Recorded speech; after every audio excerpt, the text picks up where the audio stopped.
Hello, thank you for joining us today for this Q&A session. My name is Jaylen Brown. I'm a finance major and your incoming chair of the College of Business Student Ambassadors. And my name is Marisa McCarty. I'm the outgoing chair of the Ambassador Program currently, and I will be graduating this spring with my bachelor's in marketing. So we know this semester has brought up a lot of change really fast, and we wanted to help you finish the semester strong by asking a few questions to our dean that you guys might be wondering. As ambassadors, we've heard concerns from students about the new grading policy, classes moving online, and a bunch of other topics. So we're here to be the student voice and to get your question answered. So with that, let's welcome our first guest who needs no introduction, Dean of the UCF College of Business, Dr. Paul Jarley. Good morning, everyone. Pleasure to be with you today. Awesome. So our next panelist is from the Office of Professional Development. She's been working hard on advising appointments and finding our students jobs when they graduate. And it's Career Coach Stefanie Nicholson. Good morning. Thank you, Jaylen and Marisa, for having us. Of course. So let's jump right on in. Our first question is for Dean Jarley. What advice would you give spring graduates with the uncertainty of our job market? Well, your search is likely to be harder. There's no getting around that problem. It's a bit of a misconception that the entire economy has shut down. That's not true. I mean, there are places that are continuing to hire, right? If you are in the grocery store business or in your package delivery business is pretty brisk right now. And those kinds of companies are hiring. Construction is going strong. There's a building going up right outside my house. They don't seem to be slowing down any. On the other hand, in some other areas, right, things are really slow. Companies are trying to do less with less. So it's unquestionably true it's going to be harder. I wrote a blog post about this a couple of weeks ago. I think for those students who really took the professional development sequence seriously and built relationships before through going to the exchange and job shadowing and mentoring and all of those, this is the time to use your network. It is definitely the time to use your network. It's a lot easier to maintain relationships electronically than it is to build them for the first time electronically, right? So I'm working that network, keeping in contact with the people that you've been in contact with, I think is really key here. Don't become anonymous. If you have those relationships, continue to touch base with people, continue to tell them that you're interested in working for them. I think doing your homework is going to be more important, right? Because you have to stand out in that pile more than was true before. I think you might have to change your expectations a bit too. I think that you should not confuse your first job with your dream job. That's probably more true in the next few months, right, than it was true in the past. And, I think the other thing to think about in that context is you might want to put the experience over the salary a little bit. You might want to think a little more about how what you're taking, which is more likely to be maybe a temporary spot, could help you on your longer term journey. I recognize everybody's got to eat, right? And for those students who are graduating, student loans will be coming due too. So, I understand the financial aspects of this. But I think shifting your mindset a little might be part of that. The other thing I think to remember here is persistence always pays. And we're going to get to the other side of this. It's just a matter of when, not if. And so continuing to be diligent and working those contacts. If you can expand your contacts in some way, you should do that. That's unquestionably true. Stefanie, do you have anything to add to that? I would definitely agree. I think reaching out to past managers, any place that you've interned before, now is a great time to utilize this empty space that you have and start connecting with people, getting recommendation letters, and even, improving your skill set and definitely staying connected, not only with your network, but with the College of Business. So following UCF Business on Instagram, keeping up with different organizations, the ambassador team, your emails is extremely important. There's a lot of places to connect. You just have to pay attention to those emails. I know right now we have a lot going on, but those would definitely be suggestions that I have because we have a lot of great information to share. So. Thank you so much. That actually leads it perfectly into our next question, which is what are some workplace skills or certificates that students might be able to get? Does the college offer any of these right now? Absolutely. So luckily, we are very accustomed to doing virtual certificates and pushing students more toward the virtual side of learning. So not much has changed there. It's mainly about students taking advantage of that. So we have quite a few things that we wanted to share with the College of Business students. The first is LinkedIn Learning. I'm sure that we've all heard about that. LinkedIn Learning is actually a free service. So if you're a student, you have free access to all of those certificates online, all of those learning modules. And the really cool thing about LinkedIn Learning is that when you finish a certificate, it automatically places under your certificate section in LinkedIn. So once you're done with that, you don't even have to add it yourself. It will automatically populate. So that's pretty cool. You can show your network this summer all that you've been working on, and that definitely makes you more marketable.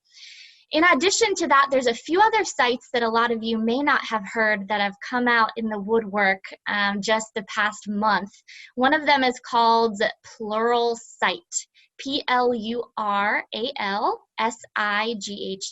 Pluralsight. So that is a great website to utilize. It's very similar to LinkedIn Learning again. They have over 7,000 different modules that you can go through that are completely free for the month of April. So you have, I guess, 15 more days left to take advantage of that. So that'll be a good one. Udemy, U-D-E-M-Y, is also another one that is very similar. That is one that you have to pay for.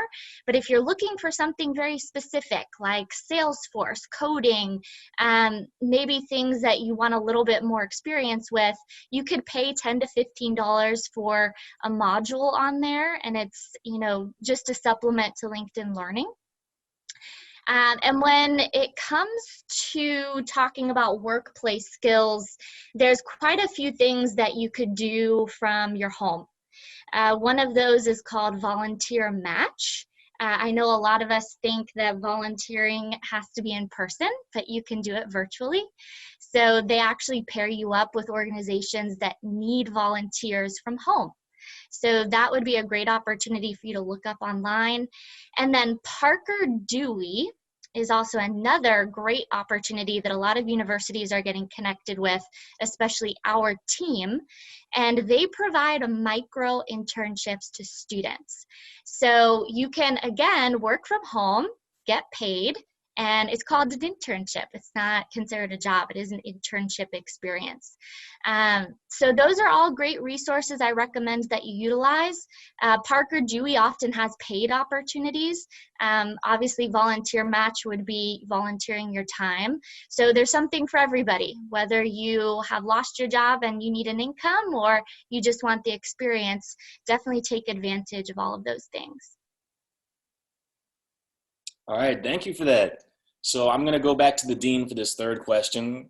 How can we as students stay engaged? I saw you touched on it a little bit, but can you expound on how can we network with university partners, meet student organizations, and just meet other students in the college?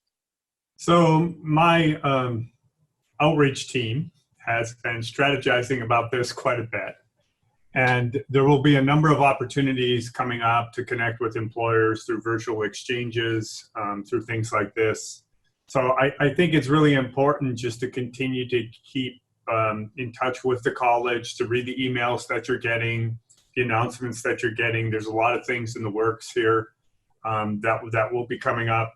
I know Tiffany was talking to me the other day about how she's been working with our corporate partners, who are also interested in trying to figure out how to connect with students during this time. Because again, they know they're going to get to the other side of this. And when they get to the other side of this, they're going to have talent needs going forward. So stay connected. I think it's just really important to continue to read the emails that we're sending out, and those opportunities are going to come. There's going to be a lot of them. So. Thank you, Dean Jarley. So our next question is for our career coach, Stefanie, to answer. So can you elaborate on some of the virtual services that are being offered to students? Are there resume workshops, career coaching, advising, etc.? Yes, absolutely. All of the above, and a lot of students have taken advantage, which we really appreciate. We need the human interaction over there at OPD as much as everybody else. But we really are trying to connect with the student, especially on a face-to-face level when it comes to career coaching. So we do want to do a Zoom meeting with our students. As a lot of you know, we have our career development team. We also have our employer relations team. So both teams are doing Zoom meetings with students still. All you have to do is email the appropriate career coach. So instead of making that online appointment through My Night Star as you typically did, you would just go on the College of Business website. All of the emails of all of the career coaches are on there. You just have to click make an appointment with a career coach on that main business.ucf.edu page. With that, we do have one-on-one meetings that are going over resume, interviewing, LinkedIn, career exploration is a big one, and networking as well. Obviously, networking has changed with this new pandemic that is coming. So we have a lot of updates to a lot of our cluster sessions that we will be doing in summer. But take advantage of those one-on-one meetings now before summer starts. I know now is the time. A lot of students are switching majors, thinking about double majoring, picking up a minor, having questions about, am I in the right spot? So a career coach can walk you through all of that. I think those are the most pertinent meetings we're seeing right now with schedule planning. So they will send you a Zoom invite for all of those meetings, so it is virtual. Again, cluster sessions are this summer, so that will be a classroom style but virtual on Zoom. Just as your classes have been for this month, I'm sure. And then secondly, the employer relations team, Celicia and Brian, are doing the same thing as well. So if you're looking for an internship or a job, you will email Celicia and Brian. And then finally, for academic advising, we are still connecting with students, but the only difference is because of FERPA law, we are not able to communicate with students about their academic or anything personal over the phone. So we must email you through your Knights email account. So if you email opd@ucf.edu, you can email us about registration issues, academic questions, SNU grading, which is a hot topic right now. Email us and we will get back to you in a few days. So please allow that time.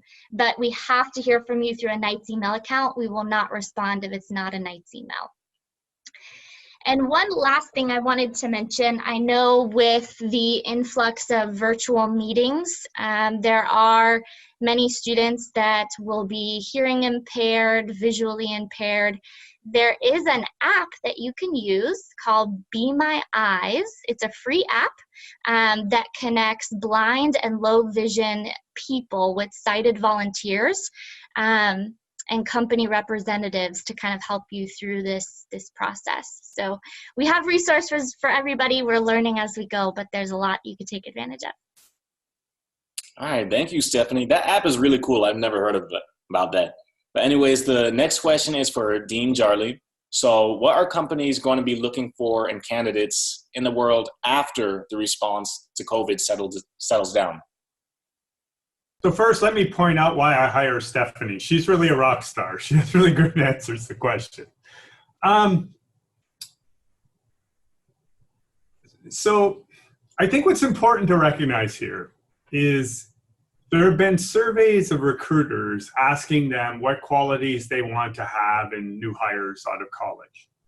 And that list hasn't changed in 50 years.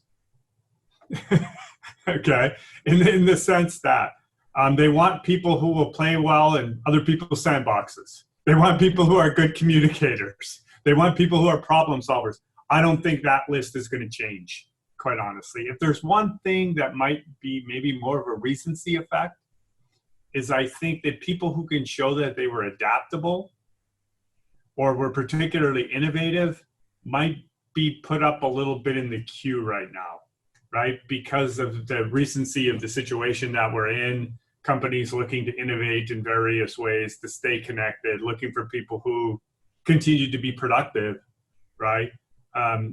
As the situations change for them. So I do think highlighting your adaptability and your ability to be innovative to solve problems is helpful, but don't think that you need an entirely new game plan now, that life after the virus is going to be significantly different than life was before the virus, because I don't think that's true. I do think that some industries are going to have maybe a bit of a harder time coming back than some other industries are going to. And so there might be a shift in the mix of jobs that are available to people, particularly in the short run. But I don't think that the fundamental skill sets are going to change that much. People are still looking for people who can do math and statistics, can solve problems, can communicate well. Those things have been true for 100 years and are probably going to be true for another 100. So I wouldn't really worry about that too much. Stefanie, what do you think? Absolutely. I don't think much has changed with what employers want at all. I think if you're adaptable, you can communicate well, you're not afraid of getting on a Zoom meeting. I think that goes a long way. It's just a new way of adapting that I think that all of us are going through, not necessarily just the people joining the job market. So absolutely, all those points are important to think about, and don't be nervous about that. Everything we've taught you is still relevant. Thank you, guys. That was really valuable information. So, Stefanie, when it comes to the internships that are going to be accepted by the college, what kind of internships is the college looking for, and what's that going to look like over the summer? Absolutely. So, as some of you may have known from past experience, we never allowed remote internships. But of course, now things are changing with the world, so we are adapting. With that, we are going to be very selective and very careful with making sure that the employers that students are bringing to us are in fact providing an internship experience. So it's important when you are submitting that paperwork that you're making sure that this isn't a job that you're just going to be locked in your home and working on your computer, not interacting with people all day. We still expect the fundamentals of an internship to be present, meaning that you have good mentorship opportunities. You have somebody that's checking in with you on a daily basis, hopefully, if not, every couple days, that's actually talking to you about career development, somebody that you can shadow.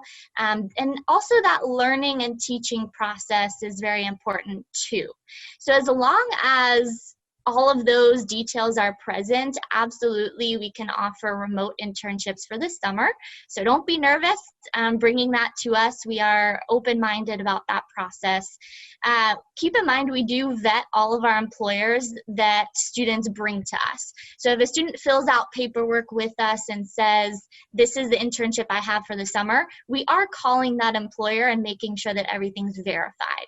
So that is a big portion of what I'm doing on a daily basis, is communicating with these employers.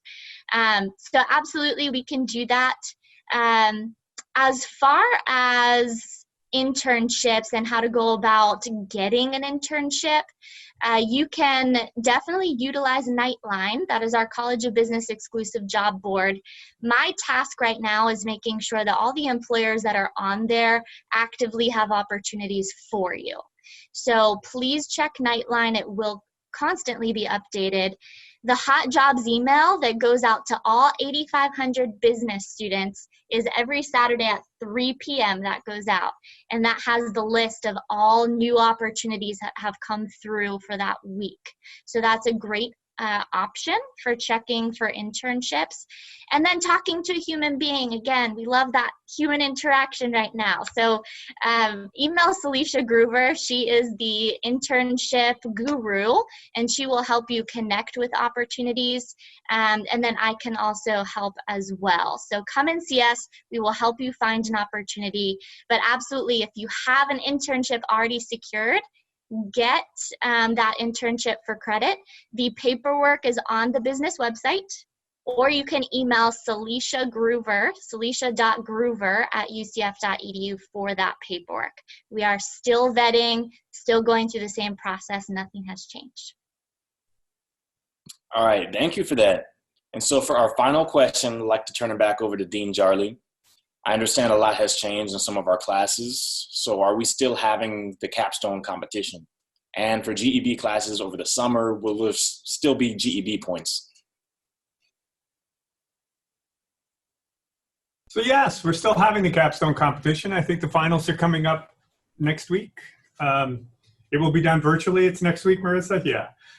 So we're looking forward to that. We are trying to keep as many things the way that they were because the pandemic hasn't changed what we think is valuable for people. So yes, there will be GEB points over the summer.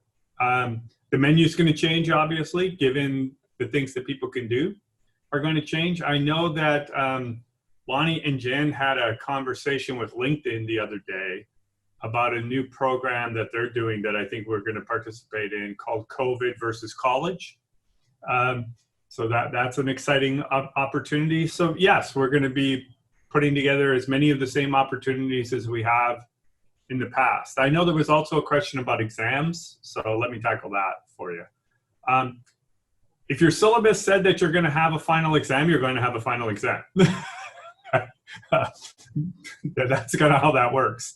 What that final exam looks like might vary. So I know some, and this is up to the faculty member. We don't tell faculty member what their exam should look like. I know some departments and faculty are talking about longer take-home exams as a possibility. And then I know other faculty have talked about having a fixed time for the exam where everybody takes it at exactly the same time, very old school. And doing it in perhaps a lockdown browser. So there's going to be a variety of take-home and online exam experiences. But if you had a final exam scheduled in the syllabus, it will take place. That will happen. All right. Any last question? Any last question? Anybody have? I'm good. How about you, Marisa? No, I think that we covered most of the burning questions some of our students had as well as ourselves. Awesome. So Dean Jarley, Stefanie Nicholson, thank you so much for joining us today. We really appreciate you taking the time to answer all these questions for our students. You're welcome. Everybody stay safe. Yeah, we hope we answered some of your hot questions, and feel free to reach out if you have more questions. Me, Jaylen, and the rest of your student ambassadors are all here to help you navigate you through these hard times. Yeah, and you can get a hold of us on Instagram at CBA Ambassadors. And if you have any questions for the Office of Professional Development, we encourage you to visit their website at business.ucf.edu/OPD. So everyone have a good day and go Knights.